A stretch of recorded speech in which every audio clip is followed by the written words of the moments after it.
दोस्तों गुलशन नदी में अञा ताईं बरसाति हले थी पई। हीउ मुंहिंजो घरु आहे।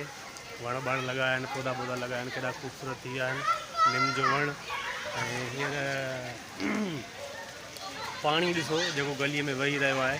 पर हीउ पाणी ज़्यादा देरि न बीहंदो। जेसि ताईं बरसाति हूंदी त पाणी बि हलंदो, बरसाति बंदि थींदी त हीउ पाणी बि जेको आहे सो ख़तमु थींदो। ॿारनि जी छुटी थी आहे। रोशन तारा स्कूल आहे उहो फेज़ 2 में L7 जे पासे ॾांहुं ॿारनि खे मोकल थी आहे। ॿार लेन में कतार कयूं साइड वटियूं वञनि था।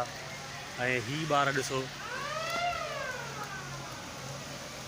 हीअं पाणी में वेठा आहिनि, खेॾनि था पिया। ऐं गाॾियूं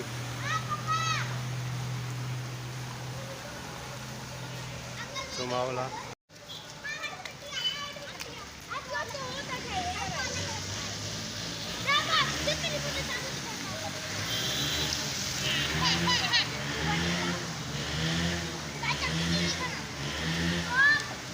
फेज़ 2 साम्हूं मस्जिदुल इस्लाम। ॿार बरसाति जो मज़ो था वठनि।